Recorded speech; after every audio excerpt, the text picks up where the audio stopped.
आधी रात गुजर गई थी, सहसा वो कोई आहट पाकर चौंका। आधी रात बीत चुकी थी, अचानक ही कोई आहट पाकर जो महादेव था चौंका। देखा एक दूसरे वृक्ष के नीचे एक धुंधला दीपक जल रहा है। उसने क्या देखा कि एक दूसरे वृक्ष के नीचे एक धुंधला दीपक जल रहा है और कई आदमी बैठे हुए आपस में कुछ बातें कर रहे हैं। कुछ आदमी आपस में बैठे हुए क्या कर रहे हैं, बातें कर रहे हैं। वे चिलम पी रहे थे। वे क्या कर रहे थे, चिलम पी रहे थे, अर्थात वो धुआं उड़ा रहे थे।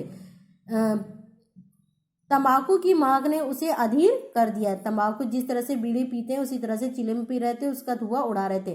तंबाकू की महक ने उसे अधीर कर दिया। तंबाकू की जो महक थी, सुगंध थी, उससे वो क्या हो रहा था, अधीर हो रहा था। उसका जो मन था मचल रहा था।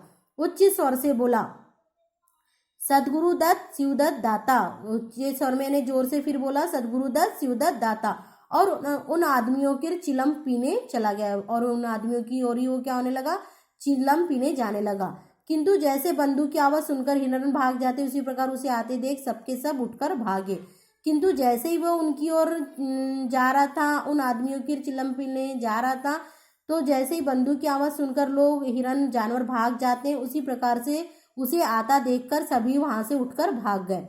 कोई इधर गया, कोई उधर गया। महादेव दीपक के पास गया तो एक कलसा रखा हुआ था। क्या देखा उसने, महादेव दीपक के पास गया तो उसने क्या देखा कि वहां पर एक कलसा रखा हुआ है जो मोर्चे से काला हो रहा है, जो उस धुएं के कारण क्या हो रहा था, उस लौ के कारण क्या हो रहा था, काला हो रहा था। महादेव का हृदय उछलने लगा। महादेव का हृदय क्या था, उछलने लगा, मचलने लगा। उसने कलसे में हाथ डाला तो मोहरे थी। उसने कलसे में हाथ डाला तो क्या देखा कि उस कलसे में मोहरे उस कलसे में हाथ डाला तो क्या देखा, उसमें मोहरे थी। उसने एक मोहर बाहर निकाली। उसने क्या किया, एक मोहर बाहर निकाली और दीपक के उजाले में देखा। उसने एक कलसे से मोहर निकाली और दीपक के उजाले में देखा। हाँ, मोहरी थी। सच में क्या थी, वो मोहरी थी। उसने तुरंत कलसा उठा लिया। उसने पूरा कलसा ही उठा लिया, दीपक बुझा दिया और पेड़ के नीचे छिप कर बैठ गया। दीपक बुझा दिया और क्या किया, पेड़ के नीचे छिप कर बैठ गया। सांस से चोर बन गया। सांस से क्या बन गया, वो सांस से क्या बन गया, चोर बन गया था। एक तो वो सुनार था, लेकिन उस कलसे को उठाने के बाद वो क्या बन गया, चोर बन गया।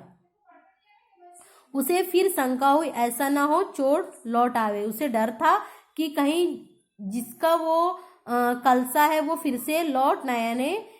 उसे डर लग रहा था, उसे शक हो रहा था कि ऐसा ना हो कि कोई चोर लौट आए और मुझे अकेला देखकर मोहरे छीन ले, और मुझे अकेला पाकर क्या हो गया, क्या कर ले, वो मुझसे ये मोहरे छीन ले।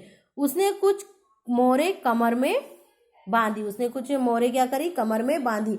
फिर एक सूखी लकड़ी से जमीन की मिट्टी हटाकर गड्ढे बनाए। फिर एक सूखी लकड़ी से उसने क्या किया, जमीन में गड्ढा खोदा और मिट्टी हटाकर उसे गड्ढे का रूप दिया। उन्हें मोहरों से भरकर मिट्टी से ढक दिया। उन्हें मोहरों से उसने सारी मोहरें क्या कर दी, उस गड्ढे में डाल दी और उसे मिट्टी से ढक दिया। अकस्मात उसे ध्यान आया, कहीं चोर आ जाए तो मैं भागूंगा क्यों कर। अचानक उसे ध्यान आया कि अगर चोर भी आ गए तो मैं भागूंगा क्यों।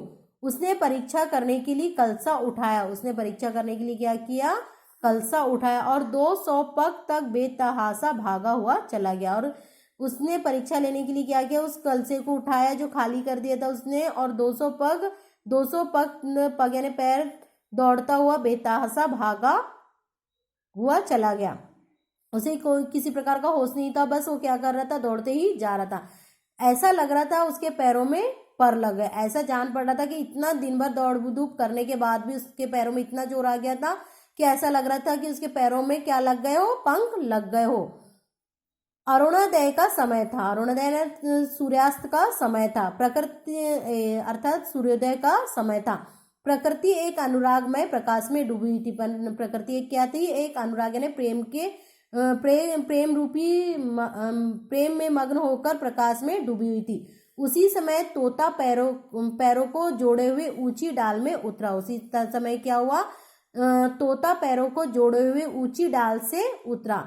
जैसे प्रकाश से कोई तारा टूटे और आकर पिंजरे में बैठ गया। ऐसा महसूस हो रहा था कि कोई तारा टूटकर क्या हो रहा था, आकर पिंजरे में बैठ गया। महादेव प्रफुल्लित होकर दौड़ा। महादेव फिर खुश होकर क्या होने लगा, दौड़ा और पिंजरे को उठाकर फिर बोला। पिंजरे को उठाकर क्या बोला वो, आओ आत्माराम तुमने कष्ट तो बहुत दिया है। उठाकर क्या बोला, आओ आत्माराम तुमने कष्ट तो बहुत दिया है, पर मेरा जीवन भी सफल कर दिया, पर मेरा जीवन भी क्या हो गया, सफल कर दिया। अब तुम्हें चांदी के पिंजरे में रखूंगा, अब मैं तुम्हें क्या करूंगा, लोहे के पिंजरे में न रखकर चांदी के पिंजरे में रखूंगा और सोने से मढ़ दूंगा और उसे सोने से जड़ दूंगा। उसके रोम रोम से परमात्मा की गुणा अनुवाद की ध्वनि निकलने लगी थी। उसके एक एक रोम से, शरीर के प्रत्येक अंग से ईश्वर के गुणों के अनुवाद की ध्वनि सुनाई देने लगी थी। प्रभु तुम कितने दयावान हो, वो प्रभु का यानी ईश्वर का धन्यवाद कर रहा था कि तुम कितने दयावान हो। यह तुम्हारा असीम वात्सल्य, यह तुम्हारा मेरे प्रति क्या है, असीम वात्सल्य है, बहुत अधिक प्रेम है। नहीं तो मुझ जैसा पापी पतित प्राणी अब इस कृपा की योग्य था, नहीं तो मुझ जैसा पापी या पतित प्राणी कब इस कृपा की योग्य था, यानी मैं इस लायक नहीं हूं कि मुझे इस तरह का धन प्राप्त हो। इन पवित्र भावों से उसकी आत्मा वियल हो गई थी, वो अनुरक्त होकर कह उठा। इन पवित्र भावों से क्या हो गई थी, उसकी जो आत्मा थी वियल हो गई थी, मचलने लगी थी। वो अनुरक्त होकर क्या कर रहा था, सदगुरु दत्त शिवदत्त दाता राम के चरण में चित लागा, सदगुरु दत्त शिवदत्त दाता राम के चरण में चित लागा। उसने एक हाथ में पिंजरा लटका, बगल में कलसा दबाया और घर चला गया।